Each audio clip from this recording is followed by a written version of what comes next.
ഭ്രാന്തന്റെ പെണ്ണ്. രചന മുകുന്ദൻ ഉണ്ണി അമ്പാടി. അവതരണം ഷാവുൽ മലയിൽ. എഡിറ്റിംഗ് ഷെരീജ് പൂനൂർ. വേണി നീ എന്തൊക്കെയാ പറയുന്നത്? അമ്മയോട് ആർക്ക് വിരോധം തോന്നനാ? ഒക്കെ ഞാൻ കാരണ. അല്ല മനുവേട്ട, എന്നെ വിശ്വസിക്ക്. മനുവേട്ടനെ തെറ്റുണ്ടല്ലോ ഒന്നും ഉണ്ടായത്. ആരോ കരുതി കൂടി ചെയ്യുന്ന ഇതൊക്കെ. ആര്? എന്തിന്? അതറിഞ്ഞിരുന്നെങ്കിൽ ഞാൻ പറയാതിരിക്കില്ലല്ലോ. ചില സംശയങ്ങളുണ്ട്. ആ സംശയങ്ങൾ മാത്രം തെളിഞ്ഞാ ഞാൻ പറയാം. വേണി ഒന്നും വേണ്ട, ഇതുപോലെ നമുക്ക് ജീവിക്കാം. എനിക്ക് വയ്യാതായ വേണീൻ്റെ അടുത്തുനിന്ന് ഒരുപാട് അകലെ നിൽക്കണം. നമ്മുടെ പിള്ളച്ചേൻ്റെ വീട്ടിൽ നിന്ന് മതി. എൻ്റെ മനുവേട്ട ഇങ്ങനെ മനസ്സ് വിഷമിക്കാൻ തുടങ്ങിയ എങ്ങനെയാ? പേടിക്കണ്ട, ഭഗവാൻ നമ്മുടെ കൂടെയുണ്ട്. ഗൗതമൻ അവളുടെ മുഖത്തേക്ക് ഏറെ നേരം നോക്കി. ഒടുവിൽ തലകുനിച്ച് നിന്നു. എന്തേ മനുവേട്ട? അവനെ താടിൽ പിടിച്ച് മുഖമുയർത്തിക്കൊണ്ട് അവൾ ചോദിച്ചു. വേണി, നിനക്ക് ഞാൻ കാരണം എന്തെങ്കിലും സംഭവിക്കാൻ തോന്നിയാ? പിന്നെ ഞാൻ ജീവനോട്. വാക്കുകൾ പൂർത്തിയാക്കും മുന്നേ വേണി അവന്റെ ചുണ്ടിൽ വിരൽ വെച്ച് വാക്കുകളെ തടഞ്ഞു. ഇങ്ങനെ ഓരോന്ന് പറയാനാണെങ്കിൽ വേണ്ട, ഞാൻ അമ്മയുടെ അടുത്തേക്ക് പോവും. അമ്മ, വേണി. അമ്മയിൽ നിന്ന് വേണിക്കാരില്ലെന്ന കാര്യം ഓർമ്മിച്ചുകൊണ്ട് ഗൗതമൻ മൗനമായിരുന്നു. അവന്റെ മനസ്സിൽ നൂറ് ചോദ്യങ്ങൾ ഉദിച്ചുയർന്നു. എല്ലാം മനസ്സിന്റെ കോണിൽ ഭദ്രമാക്കി അവൻ ഇരുന്നു. അയ്യോ, ഞാൻ മറന്നു. മനുവേണ്ട മരുന്ന് കഴിക്കാനുള്ള സമയമായി. വേണി ധൃതിയിൽ അലമാര തുറന്ന് മരുന്നെടുത്ത് ഓരോന്നും കൃത്യമായി അളന്ന് അവന് കൊടുത്തു. ചമർപ്പ് നിറഞ്ഞ മരുന്നുകൾ അവൻ ഭാവവ്യത്യാസമില്ലാതെ കഴിക്കുന്ന കണ്ടപ്പോൾ അവൾ അത്ഭുതത്തോടെ നോക്കി. നിനക്ക് വേണ്ടിയാണെന്ന് അവന്റെ കണ്ണുകൾ പറയുന്ന പോലെ അവൾ കരങ്ങിയ കണ്ണുകൾ വീണ്ടും നിറച്ചുകൊണ്ട് അവനെ നോക്കിയൊന്ന് പുഞ്ചിരിച്ചു. എന്ത് വേണി കണ്ണു നിറഞ്ഞിരിക്കുന്നേ? കറിയാണോ? ഈ ഭ്രാന്തന്റെ പെണ്ണാവൻ ഭാഗ്യം ചെയ്യണം തോന്നുന്നു. അമ്മയെ കാണാതെ പരിഭവം മാത്രമേ ഇപ്പം എനിക്കുള്ളൂ. പിന്നെ അത് പരിഭവമല്ല. ആൾ നാളത്തിൽ കുതിർന്ന ചിരിയോടെ മരുന്നെടുത്ത് വെച്ച് അലമാര പൂട്ടി മുറിയിൽ നിന്നിറങ്ങി പുറത്തേക്ക് ഓടി. വേണി, പറഞ്ഞിട്ട് പോ. ഇല്ല, മാനിയായിട്ട് തന്നെ കണ്ടുപിടിക്കേ. അവനോടെ പുറകെ ഓടി അവളുടെ കയ്യിൽ പിടിച്ചു നിർത്തിയിട്ട് ചുമരോട് ചേർത്തു. അവളുടെ കണ്ണുകളുടെ നോട്ട് അവനിൽ നിന്ന് മാറ്റി ചെറുകുതപ്പോടെ അവൻ വീണ്ടും ചോദിച്ചു. പറ വേണി. അത് പിന്നെ നമുക്ക് പുറത്തു പോവാം, അച്ഛനോട് ചോദിക്കാം. ഇതിനായിരുന്നോ? ഇതിപ്പോ അച്ഛനോട് ചോദിക്കേണ്ട കാര്യമില്ല, എങ്ങും വിടില്ല. അവളുടെ കയ്യിലെ പിടുത്തൊന്ന് അയച്ചിട്ട് അവൻ ജനൽ വഴി പുറത്തേക്ക് നോക്കി. അവൻ മനഃപൂർവ്വം കാണാൻ കൊതിക്കുന്ന വയലും തെങ്ങിൻ തോപ്പും നോക്കി ഒന്ന് ഇടിവർപ്പെട്ടു. എന്തേ മനുവേട്ടാ? ഏയ് ഒന്നുമില്ല വേണി. മുറിയിലേക്ക് പോകുന്ന ഗൗതമനെ നോക്കിയിട്ട് അവൾ അച്ഛനടുത്തേക്ക് നടന്നു. ഉച്ചവെളിയിൽ മുറ്റത്ത് പണിക്കാരോടെന്തോ തർക്കത്തിലാണ് അച്ഛൻ. പിള്ള വാലുമടക്കി നോക്കി നിൽക്കുന്ന വളർത്തുനായ പോലെ അച്ഛന്റെ പിന്നാലെ നിൽക്കുന്നുണ്ട്. ഇതിപ്പോ 1-2 തവണ ഞാൻ ക്ഷമിച്ചു. വീണ്ടും ആവർത്തിച്ച അത് കഷ്ടമല്ലേ? ഒരാൾക്കൊരു കല്യാണം വന്നപ്പോ വേറെ നിവൃത്തിയില്ലായിട്ടാ. കല്യാണം കഴിഞ്ഞ് ബാധ്യത കൂടിയപ്പോ ആകെയുള്ള ഒറ്റമുറി നഷ്ടപ്പെടാതിരിക്കാനാണ് ഞാൻ. പണിക്കാരൻ കയ്യിലെ പഴയൊരു പിന്നിയ തുണി കഷ്ണം എടുത്ത് കണ്ണുകൾ തുടച്ചുകൊണ്ട് വീണ്ടും തലകുനിച്ച് നിൽക്കുന്നുണ്ട്.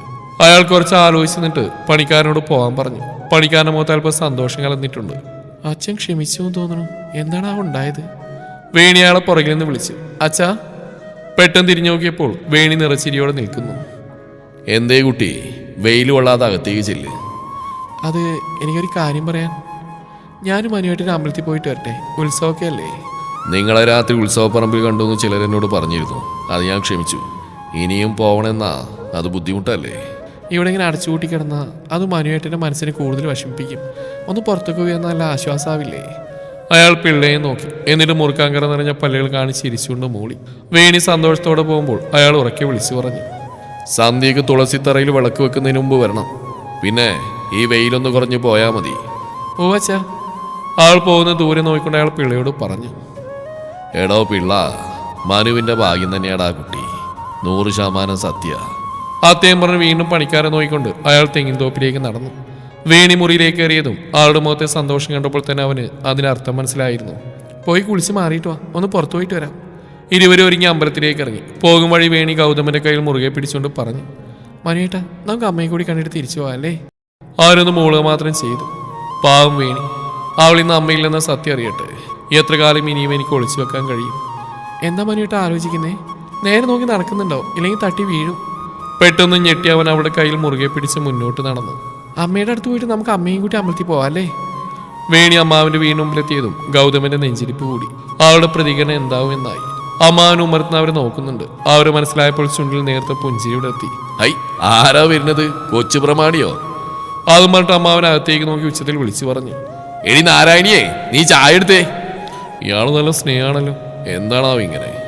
ദുഷ്ടനാണെന്ന് വേണി പറഞ്ഞിട്ടുണ്ട്. പക്ഷേ അഭിനയാവും. വേണി പ്രതീക്ഷയോടെ അടുക്കളയിലേക്ക് കയറി. അവിടെ അമ്മയെ തിരഞ്ഞു. അടുക്കളയോട് ചേർന്നുള്ള അവളുടെ പ്രിയപ്പെട്ട മുറിയുടെ മുമ്പിലെത്തി കൊതിയോടെ വാതിൽ തള്ളി തുറന്നു. പൊടിയും മാറാലയും കൊണ്ട് നിറഞ്ഞൊരു മുറി. പണ്ടവിടെ ചിരിയും കുസൃതിയും ഒതുങ്ങിയ മുറിയുടെ അവസ്ഥ കണ്ടപ്പോൾ അവൾക്കുള്ളിൽ ഭയം ഇരട്ടിച്ചു. അവൾ ഉറക്കെ വിളിച്ചു. അമ്മ, അമ്മ, എവിടെയാ അമ്മ? അകത്ത് മുറിയിൽ അവൾ അമ്മയെ തിരയുന്നൊന്നും മനസ്സിലാവാതെ എല്ലാവരും നോക്കി നിന്നു. ഗൗതമൻ ഒന്നും പറയാൻ കഴിയാതെ അവളെ നോക്കി. അവസാനമായി പുറത്ത് കിണറ്റിൻകരിൽ അവൾ ചെന്നു. സൂര്യനുണരും മുമ്പ് അമ്മ ഇവിടെയാണ് വരുന്നത്. കിണറ്റിൻ പടലിൽ കോരി വെച്ച വെള്ളം നോക്കി നിന്നും ഇളം കാറ്റ് അവളെ തഴുകിപ്പോയി. രാവിലെ കിണറ്റിലെ ഇളം ചൂടുള്ള വെള്ളം മുഖത്ത് വീഴുന്ന നല്ല രസാവേണി. അമ്മയുടെ ശബ്ദം കേൾക്കുന്ന പോലെ തോന്നി. അവൾ ചുറ്റിലുമൊന്ന് നോക്കി. എന്നിട്ട് തൊട്ടിയിൽ കോരി വെച്ച വെള്ളം മുഖത്താക്കി. കണ്ണുകൾ നിറഞ്ഞ കാഴ്ചകൾ മങ്ങിയതുപോലെ പെട്ടെന്ന് തോളിലൊരു നനുത്ത സ്പർശം. മനുവേട്ട, അമ്മ. അവൾ വിരിപ്പിക്കൊണ്ട് പറഞ്ഞപ്പോൾ അവനും സഹിക്കാൻ കഴിഞ്ഞില്ല. തെക്കേ പറമ്പിലെ ചെറിയ മൺകൂനക്കരികിൽ അവൻ അവളെ കൊണ്ടുപോയി. അവിടം തൊട്ടാവാടി മൂടി തുടങ്ങിയിരുന്നു. എന്റെ അമ്മ, അമ്മ! മൺകൂനയ്ക്ക് മേലെ ചാരിക്കിടന്നുകൊണ്ട് അവൾ അലറി. എല്ലാം കരഞ്ഞീർത്ത് ഒടുവിൽ അവൾ കണ്ണുനീര് തുടച്ചുകൊണ്ട് എഴുന്നേറ്റു. അമ്മ പോയത് നന്നായി അല്ലേ മനുവേട്ട? അമ്മ ഇനി ഇവിടെ ആർക്കു വേണ്ടി കഷ്ടപ്പെടണം? എന്നെ പറഞ്ഞു വിട്ടില്ലേ? എല്ലാ കടമയും കഴിഞ്ഞില്ലേ? പക്ഷെ ആ പാവത്തിന് വേണ്ടി ഒന്നും എനിക്ക്. കടിച്ചമർത്താൻ ശ്രമിച്ച ദുഃഖം വീണ്ടും കണ്ണുകളിൽ നിന്ന് ഒഴുകവേ അവൾ തന്നെ നെഞ്ചിൽ വീണു. അവൻ ഇരുകൈകൾ കൊണ്ട് അവളെ ഒന്നുകൂടി നെഞ്ചോട് ചേർത്ത് പിടിച്ചു. കുറച്ചു നേരം നിൽപ്പുറന്നിട്ട് അവൻ പറഞ്ഞു, വേണി നമുക്ക് പോവാം. അവനിൽ നടന്നു മാറി അവൾ അവൻ്റെ തോളിൽ ചാരി മുന്നോട്ട് നടന്നു. അവളെ ചേർത്ത് പിടിച്ച് ഗൗതമിന് ഓരോ ചൂടും വെച്ചു. അമ്മാവൻ അവർ പോകുന്നത് നോക്കി ഉമ്മറപ്പടിയിൽ നിന്നു. എന്തോ അന്ന് ആദ്യമായി സഹോദരി ഓർത്ത് അയാളുടെ കണ്ണുകൾ നിറഞ്ഞു പോയിരുന്നു. ഒന്ന് തിരിഞ്ഞു നോക്കുപോലും ചെയ്യാതെ അവരവിടുന്നും പോയി. ഉത്സവപ്പറമ്പിലേക്ക് ഇനി വേണ്ട, നമുക്ക് വീട്ടിലേക്ക് പോകാൻ മനിയേട്ടാ. പോവാം. വീട്ടിലേക്ക് അവളോടൊപ്പം പോകുമ്പോൾ വാചാലയായിരുന്ന അവിടെ മൗനവും കണ്ണീരുമായിരുന്നു കൂട്ട്. തറവാട്ടിലെത്തിയ അച്ഛന് മുമ്പിൽ അവർ പോകുമ്പോൾ അമ്മയിൽ നിന്ന് അവൾ അറിഞ്ഞു എന്ന് കരഞ്ഞിറങ്ങി അവളുടെ കണ്ണുകളും വാടിത്തളർന്ന മുഖവും പറയാതെ പറയുന്നുണ്ടായിരുന്നു. അവളെ സാതാപത്തോടെ അയാളെ നോക്കി. ആൾ മുറിയിലേക്ക് കയറിയതും അയാൾ പിള്ളയോടായി പറഞ്ഞു, ആ കുട്ടി അമ്മയെ കാണാൻ പോയിന്ന് തോന്നുന്നു. ഒക്കെ അറിഞ്ഞിട്ടുണ്ടാവും. പിള്ള താടി കൈ കൊടുത്തുകൊണ്ട് പറഞ്ഞു, ഇതിപ്പം മനുക്കുഞ്ഞിനെ കുറിച്ചായിരുന്നു പേടി. തിരിച്ചു വന്നപ്പോൾ ആ കുട്ടിയുടെ മുഖത്താണല്ലോ. എടാ പൊട്ടാ, അമ്മ മരിച്ചെന്ന് വേണിമോൾ അറിഞ്ഞു. അതാവും താൻ പോയി മുറുക്കാഞ്ചലെടുക്ക് പൊട്ടൻ. വേണി മുറിയിൽ കയറി കുറച്ചേരം ഇരുന്നു. വേണി. കട്ടിലിൽ ഓരം ചേർന്ന് മൗനമായിരിക്കുന്ന വേണിയെ അവൻ വിളിച്ചു. അവൾ അവനെ നോക്കിക്കൊണ്ട് ചോദിച്ചു, മനുവേട്ടനെ അറിയായിരുന്നോ അമ്മ പോയത്? അത് വേണി ഇത്രയും നാളെന്നെ അറിയിച്ചില്ലല്ലേ? പക്ഷെ എനിക്കൊരു പരിഭവമൊന്നുമില്ല. അവസാനമായിട്ട് കാണുമ്പോൾ അമ്മയുടെ ചിരിച്ച മുഖം ഉണ്ടല്ലോ എൻ്റെ മനസ്സിൽ. അത് മായാതെ ഇങ്ങനെ നിൽക്കുന്നുണ്ട്. ജീവനില്ലാത്ത ആ മുഖം കാണുന്നതിനേക്കാൾ ഇത് തന്നെയാ മനുവേട്ട.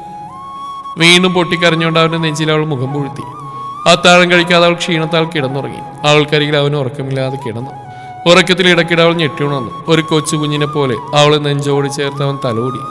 വീണ്ടും ഒരു പ്രഭാതം കൂടി. തൻ്റെ ഉള്ളിലെ നീറ്റലുകൾ അടക്കം ചെയ്തുകൊണ്ട് അവൾ എഴുന്നേറ്റു. പതിയെല്ലാം മറക്കാൻ ശ്രമിച്ചുകൊണ്ട് ഓരോ നാളും കടന്നുപോയി. മനിയേട്ട എനിക്ക്. പതിയെ കണ്ണുകൾ തുറന്നവൻ അവളെ നോക്കി. അവളുടെ സൗന്ദര്യം ഇരട്ടിച്ച പോലെ. ഒരു സന്തോഷ വാർത്തയുണ്ട് കേട്ടോ. പുതപ്പ് മാറ്റി കട്ടിൽ നിന്ന് എഴുന്നേറ്റു. എന്ത് വേണി? അതൊക്കെ പറയാം, കുളിച്ചിട്ട് വാ. നീ എപ്പോഴും ഇങ്ങനെയാ വേണി.